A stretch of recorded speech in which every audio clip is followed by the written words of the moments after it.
अस्सलाम वालेकुम नाज़रीन, आप देख रहे हैं प्रोग्राम न्यूज़ टाइम और मैं हूं नदीम डार। नाज़रीन, न्यूज़ टाइम एक ऐसा प्रोग्राम जिसमें हम बात किया करेंगे पाकिस्तान में होने वाली अहम डेवलपमेंट्स के हवाले से। उसमें मेरा साथ दिया करेंगे मुख्तलिफ एनालिस्ट, सहाफ़ी और दीगर शख्सियात। और आज मेरे साथ प्रोग्राम में जो शख्सियत मौजूद है, मैं तारुफ करवा दूं, जफर इकबाल तारड़ साहब माहिर कानून है। जफर साहब बहुत शुक्रिया। जफर साहब, आज के प्रोग्राम में जो चीजें हम डिस्कस करेंगे, महंगाई का इशू तो आपको पता कि हर वक्त हर टाइम हर जगह पे चल रहा है। इसके अलावा सियासी कशमकश क्या चल रही है, और तीसरी बात जो हम बात करेंगे कि एक कालअदब तंजीम से जो हुकूमत ने माहिदा किया, वो माहिदा क्या है और ऐसा करने की नौबत क्यों पेश आई। लेकिन सबसे पहले, चूंकि आप हाफसाबाद बार के नायब सदर के इलेक्शन भी लड़ रहे हैं, तो कैसी चल रही है आपकी कंपेन? बहुत शुक्रिया। कंपेन अल्हम्दुलिल्लाह बहुत अच्छी चल रही है और डोर टू डोर कंपेन जारी है जी। और दिन रात जो है ना हम मेहनत कर रहे हैं और इंशाल्लाह ताला हमारी जो पैनल है जीडीए जस्टिस और इकबाली अलायंस वो इंशाल्लाह जीतेगा। अच्छा, चले जी, अल्लाह ताला आपको कामयाबी दे। अभी हमने बात की थी कालादम तंजीम के बारे में, लेकिन इस वक्त पाकिस्तान में सियासी पहलू से भी बड़ी कशमकश चल रही है। जफर साहब, आप पीटीआई को भी जो है रिप्रेजेंट करते हैं, आप जो है कल्चर और स्पोर्ट्स के हाफसाबाद के सदर भी हैं, लेकिन ये बताइएगा कि यूथ जो इमरान खान के साथ थी, अब वो भी पीछे होती नजर आ रही है। एक सर्वे के मुताबिक ये पूछा गया कि खान साहब अगर जो है वो कितने % लोग ये चाहते हैं कि वो दोबारा हुकूमत में आए, तो सिर्फ 23% लोगों ने कहा जी खान साहब दोबारा हुकूमत में आए। तो क्या समझते हैं, जो वादे किए गए, जो नारे लगाए गए, यूथ को लेके चले, आप भी बड़े बड़े जो है वो बसें भर के लाते रहे, ट्रालियां भर के लाते रहे जलसों में, क्या वो चीज नजर आती है अब आपको? देखें जी डॉक्टर साहब, जो पीटीआई की गवर्नमेंट है वो एक तो कोरोना ज़्यादा गवर्नमेंट है, ठीक है ना। कोरोना ने पूरी दुनिया में मईशत को नुकसान पहुंचाया। वो तो देखिए अमेरिका जैसा मुल्क है वो भी घबराया एक बार। पूरी दुनिया में इस वक्त जो है ना वो महंगाई है। ये जो पाकिस्तान के अवाम ने वो शोर डाला हुआ है, वो सारे का सारा सिर्फ सिंगल पॉइंट पे है कि महंगाई है। कैसे सिंगल पॉइंट पे आप कैसे कह सकते हैं? आप देखें पेट्रोल की कीमत कहाँ पे चलेगी, अब फिर पेट्रोल बढ़ चुका है। आप खाने पीने वाली जफर साहब आम चीजों को देखें ना, आम चीजों को देखें, उनके रेट, कुकिंग ऑयल के रेट 450 रुपए लीटर तक पहुंच चुके हैं। बात करने देंगे तो मैं उसी जी करें। महंगाई मैंने कब कहा कि पाकिस्तान में नहीं हुई? मैंने कहा कि ये पाकिस्तान में नहीं हुई, ये पूरी दुनिया में महंगाई हुई है। और इसके साथ साथ जो चीजें मैं समझता हूँ बतौर पीटीआई वर्कर जो इस गवर्नमेंट को करनी चाहिए थी, वो काफी हद तक पीटीआई उसको डिलीवर नहीं कर पाई ना, उसको मैकेनिज्म नहीं बना सकी कि ग्रॉस रूट लेवल पे जो है वो कोई ऐसा मैकेनिज्म नहीं है कि जो महंगाई को कंट्रोल करे। जो हमारी ब्यूरोक्रेसी है वो कहीं पे सोई हुई है।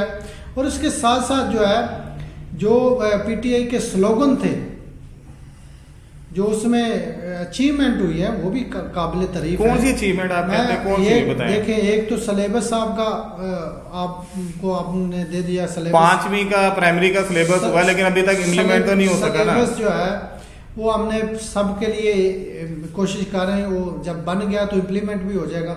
उसके साथ साथ ये है कि आपकी इंडस्ट्री ने कितना ग्रो किया। कौन सी इंडस्ट्री ने किया? ये जो सारी की सारी इंडस्ट्री ने ग्रो किया, कंस्ट्रक्शन इंडस्ट्री ने ग्रो किया है। देखिए, कंस्ट्रक्शन में तो उनका फायदा है, जो बड़े बड़े बिल्डर्स हैं उनका फायदा है। आम आदमी को जिसने खाना पीना है, साहब उसकी बात करें ना, रोटी 10 रुपए की है, एक नान 15 रुपए का है, ठीक है। सब्जी की प्लेट 120 से 150 रुपए की सिर्फ सब्जी की प्लेट मिल रही है। वही मैं बात कर रहा हूँ, आम आदमी को वो पहले रोजगार ही नहीं मिलता था, तो रोजगार मिल रहा है। अब तो फैसलाबाद जो खान साहब ने 1 करोड़ नौकरियों को कहा था, वो कहाँ पे है जी? वो भी मिल रही हैं। जो फैसलाबाद में है, वहाँ पे फैसलाबाद की इंडस्ट्री, वहाँ पे लेबर शॉर्टेज है, वहाँ पे लेबर नहीं मिल रही। तो उसकी क्या वजह है? उसकी क्या वजह है? आपने कभी देखा है? ग्रो करगी ना इंडस्ट्री, नहीं, इंडस्ट्री ग्रो नहीं की। उनकी जो तनख्वाहें है ना वो उस तरह से नहीं दी जा रही, उनका जो मुआवजा नहीं दिया जा रहा, इसलिए लोग क्या करें? आप कम से कम 20,000 उजरत रखें, लेकिन सर्वे करें कि 12, 13, 14 हजार रुपए में फैक्ट्रियों में लोग रखे जाते हैं। वो जो सैलरी है वो भी नेक्स्ट इंशाल्लाह ताला उम्मीद है कि वो ग्रो इम्प्रूव करेगी। जो नेक्स्ट बजट कब अगले 2 सालों में बजट आता है तो उसमें सैलरी जो है वो इंक्रीज की जाएगी, लेबर की, मजदूर की सैलरी बढ़ाई जाएगी। लेकिन इसके साथ साथ मैं अर्ज करता हूँ क्या जैतून के दरख्त नहीं लगाए जा रहे हैं कि आपके ऑयल की जो रिक्वायरमेंट है उसको खत्म किया जाएगा, उसको कम किया जाएगा। तो वो कब, देखिए वो तो टाइम लगेगा, लेकिन आप जो चीजें इंपोर्ट करते हैं उस पे आवाम को कहाँ रिलीफ मिल रहा है? देखें, एक तो डेफिनेटली आपको पता होगा, आप मुझसे ज्यादा बेहतर जानते हैं, डॉलर महंगा होगा, जितनी चीजें बाहर से आएंगी वो महंगी होंगी, और डेफिनेटली वो प्रेशर बिल्ट होता है अवाम पे, और अवाम उस चीज़ें महंगी खरीदने पे, तो उसका कसूर आप पीटीआई को नहीं दे सकते। अच्छा, आप माहिर कानून भी हैं, महंगाई बढ़ चुकी है, क्या समझते हैं कि फंडामेंटल राइट्स बुरी तरह अफेक्ट हो रहे हैं आम आदमी के? देखें, मैं तो समझता हूँ ये जो गवर्नमेंट है ये पहले से कहीं मुनासिब और मुस्बत गवर्नमेंट है, महंगाई करने के हवाले से मुस्बत है। आम आदमी का सोचा है, पहले रेस्ट हाउस बनते थे, अब पनाहगाहें बन रही हैं। तारक साहब मुझे बताएं कि पनाहगाहें उनके लिए हैं जो बेचारे आ जाएंगे, दाता साहब आ जाएंगे, किसी और जगह पे आ जाएंगे। देखिए वो गरीब लोग, आम बंदे को रोटी नहीं मिल रही, लंगर खाने में बना के क्या करेंगे मैशत? मैं तो देखिए, मैं किसान हूँ अल्हम्दुलिल्लाह। हमारा पहले से हमने नवाज शरीफ के दौर में 900 में वो धान की जो मुंजी फसल होती है वो बेचते थे, अब 2200 रेट्स है, चीजें बेहतर हुई है। चले थोड़ा सा रेट मिला है, रेट बेहतर हुआ, लेकिन जो सब्सिडी गवर्नमेंट देती है क्या आपको नजर आई है? देखिए मेरी बात सुने, अगर आपकी जेब में पैसे होंगे तो आप किसी को उधार भी दे सकते हैं, आप उसको खर्च भी कर सकते हैं। तो जब आपके स्टेट बैंक के पास पैसे मौजूद ही नहीं थे, लोन पे लोन, इंटरेस्ट पे इंटरेस्ट, तो वो जब वापस करने हैं वो सारी चीज़ें को मैनेज करने में डेफिनेटली टाइम लगता है। और देखें, आपका रिजर्व्स ठीक हो गए, आपकी इंडस्ट्री ग्रो कर गई, आपने सिलेबस, ये तो पीटीआई की किताबों में लिखा जा रहा है कि इंडस्ट्री ग्रो कर गई, आपका जो है इकोनॉमी ठीक होगी, लेकिन तारक साहब आम आदमी रो रहा है। कभी सड़कों पे जाके आप देखें, मैं तो प्रोग्राम करने जाता हूँ, लोगों से मिलता हूँ, लेकिन वाकई पीटीआई के आपके अपने लोग भी जो है ना, जो बिजनेस करते हैं, छोटे मोटे कारोबार करते हैं, वो भी कह रहे हैं जी कि हम मर चुके हैं, हमारे पास कुछ नहीं है। जब से हमने होश संभाली है, लोग ऐसे ही कह रहे हैं।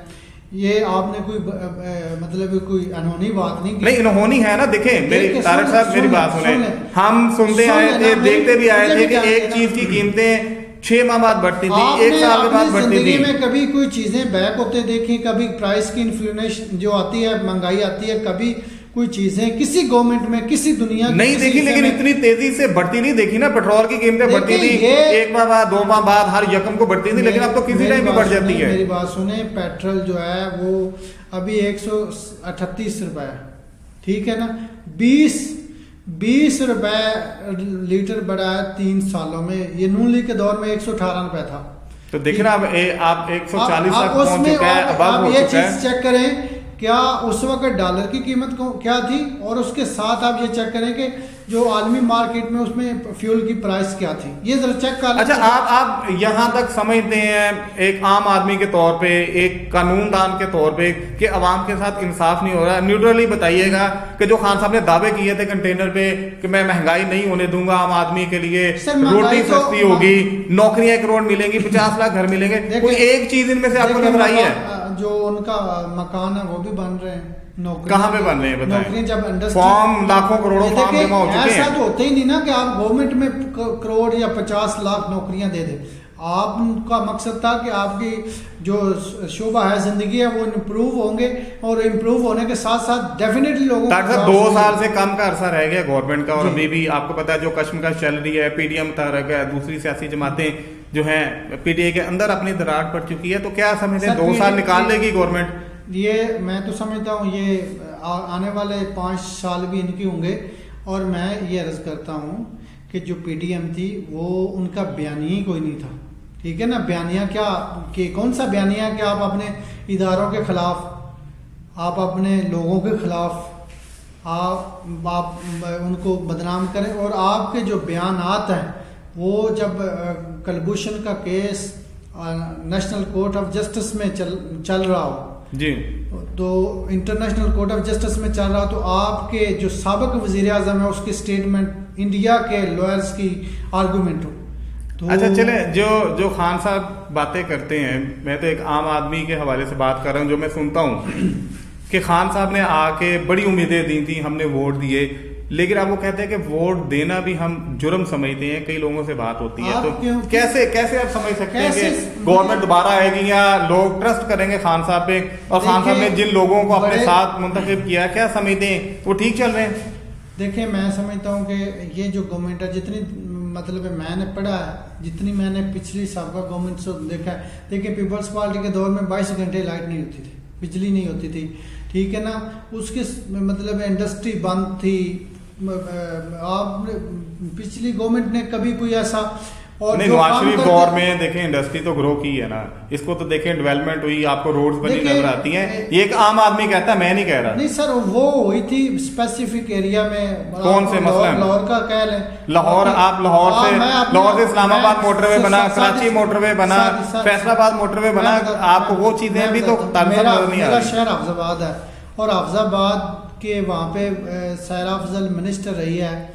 अभी इसी दौर में एक हॉस्पिटल बन रहा है, यूनिवर्सिटी बन रही है, ये दो चीजें जरूरी हैं। क्या इस गवर्नमेंट ने काम शुरू हो चुका है? उसमें 1 साल पहले इफ्तिताह हुआ था, उसका सारा कुछ हो चुका है। 5 इंटरचेंज लगते हैं आपके शहर को तारक साहब, तो नवाज शरीफ ने बनाई ना इस चीज को, तो माने एक जो है उसने गिरवी भी फिर रखी ना, ये भी आप माने ना, तो वो तो खत्म हो चुका है। गिरवी भी तो उसी ने रखी ना, वो चीजें तकरीबन एंड पे है।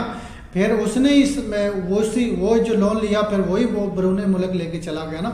चले, उसमें आम आदमी को कुछ रिलीफ नजर आ रहा था, रोटी सस्ती मिल रही थी। तारक साहब ये बता दें कि आपसे ये कैमरे भी ले लिए जाए, आपसे ये सारा सिस्टम ले लिया जाए, और आपको कहा जाए कि आप प्रोग्राम करें। डॉक्टर साहब ऐसे तो नहीं आप प्रोग्राम। अच्छा तारक साहब, 3 साल में जो खजाने खाली थे, चले मान लिया खजाने खाली हो गए, तमाम पिछली गवर्नमेंट ने खजाने खाली कर दिए, 3 साल से ऊपर हो चुका है, जो खान साहब ने फिर बातें की, आप कहते हैं इकोनॉमी ग्रो कर चुकी, तो खजाने क्यों नहीं भरे? कहाँ गए वो खजाने? फिर आपको पता होगा कि जो हमारे स्टेट बैंक के रिजर्व्स हैं वो 26 अरब डॉलर तक पहुंच चुके हैं, और एक साथ मैं छोटी सी और, तो फिर डॉलर क्यों ऊपर जा रहा है? अगर आपके रिजर्व यहाँ पे पहुंच चुके हैं, आपकी महंगाई क्यों हो रही है? अगर ये चीजें हैं तो बाकी आम आदमी के लिए कहाँ पे है सारी चीजें? दुनिया में महंगाई हुई है, मैं ये चौथी दफा नहीं, पूरी दुनिया में तारक साहब इस तरह नहीं होती सर। आप किसी को बरूने मुल्क जो आपका जानने वाला वहां से चेक करें। मैंने सब चेक किया है, कहीं पे इस तरह पे खाने पीने वाली चीजें महंगी नहीं होती। कि मेरे दौर में, मेरी यूनियन काउंसिल में, यानी मैंने सबका 2 दौर में, एक यूनियन काउंसिल के कुछ गाँव में आधी गली जो है वो पीसी हुई थी। अभी मेरी तो कम से कम मैंने सारा देखा है, पूरी यूनियन काउंसिल वो पीसी हो चुकी है। तो पिछली गवर्नमेंट जितनी थी वो खाती थी, ये गवर्नमेंट लगा रही है। तो सिर्फ एक इशू है महंगाई, इंशाल्लाह उस पर भी कंट्रोल कर लेंगे। चले जी, तारक साहब कहते हैं इंशाल्लाह उस पर भी कंट्रोल कर लेंगे, देखें कब होता है। 2 साल से कम का अरसा रह गया इस गवर्नमेंट को, क्या पता गवर्नमेंट पूरा अपना टाइम निकालती नहीं निकालती, ये तो आने वाला वक्त बता सकता है। तारक साहब, मेरा आखिरी सवाल, चूंकि आप नायब सदर के इलेक्शन में लड़ रहे हैं डिस्ट्रिक्ट हाफिजाबाद के, तो कैसी कंपेन आपकी वो चल रही है? सर देखें, इंसान कोशिश तो करता है, और मैं भी कोशिश कर रहा हूँ। तो एक तो हमारा ग्रुप है GDA जस्टिस और इकबालियन अलायंस, इंशाल्लाह ताला हम अभी उसकी डोर टू डोर कंपेन है, तो डोर टू डोर कंपेन पे हम जान लड़ा रहे हैं, और इंशाल्लाह ताला उम्मीद है कि अल्लाह ताला ने हमें कामयाबी से इनकार करेगा, और ये जीत का जश्न हम मनाएंगे। चले, थोड़ा सा वन लाइनर बताइएगा कि जो वकालत का शोबा है, जो स्टूडेंट्स इसमें आ रहे हैं, पढ़ रहे हैं, इस शोबे को देख रहे हैं या वकालत में आना चाहते हैं, क्या मैसेज देना चाहते हैं, कैसा शोबा है? सर एक तो मैं अर्ज करता हूँ कि मेरे उस्ताद जो हैं, जो मेरे सीनियर थे लॉयर्स, वो कहते थे कि वकालत जो है ना, वो आपको इज्जत भी देती है, शोहरत भी देती है, और पैसा भी देती है। ये तीनों चीज़ें ही इंसान को ज़रूरी होती हैं, किसी भी इंसान की ये तीनों चीज़ें ज़रूरी हैं। और मैं समझता हूँ कि जो लोग इस शोबे में आ रहे हैं, और एक तो ये नोबल प्रोफेशन, इससे मैं समझता हूँ बतौर एडवोकेट कि मेरी नज़र में तो कोई इससे अच्छा प्रोफेशन नहीं है। तो बाकी हर शख्स की अपनी चॉइस है, जो जिसमें है वो उसको बेहतर समझता होगा, लेकिन मेरी नज़र में ये लॉर्ड्स का प्रोफेशन है, और इससे मुनासिब और अच्छा प्रोफेशन मुझे कोई लगता नहीं, और मेरे ख्याल से है भी नहीं।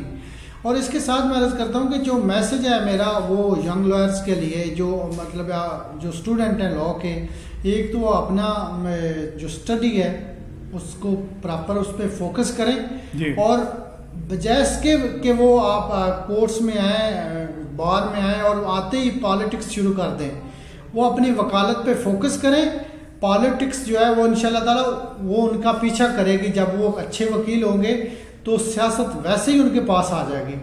तो इसके अलावा कोई, अगर आप वकील अच्छे नहीं है तो आप अच्छे सियासतदान भी नहीं बन सकते, ठीक है ना। और ऐसा होता ही नहीं है कि आपको मतलब शुरू दिन से ही, अब मैं ये ट्रेंड देख रहा हूँ, जो भी स्टूडेंट्स आते हैं, यंग लॉयर्स आते हैं, वो आते ही ग्रुप्स बंदियों में चले जाते हैं और वहाँ पे ग्रुप्स में वो पॉलिटिक्स शुरू कर देते हैं। अल्टीमेटली वो नाकाम होते हैं और फिर वो कोई और प्रोफेशन अख्तियार करने पे उनका मतलब है वो चले जाते हैं, कोई और प्रोफेशन में चले जाते हैं।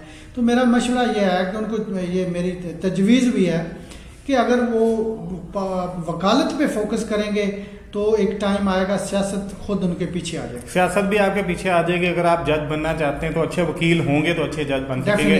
तारिक साहब, आपका बहुत शुक्रिया टाइम देने का। नाज़रीन, आज हमने पाकिस्तान में होने वाली अहम डेवलपमेंट के हवाले से बात की कि पाकिस्तान में इस वक्त क्या चल रहा है। खुसूसी हमने बात की कालादम तंजीम के साथ जो माहिदा हुआ गवर्नमेंट का, और महंगाई के पीछे क्या महरक़ात है। ज़ाहिर जो ज़फ़र इक़बाल तारिक साहब इन्होंने अपना तजिया दिया।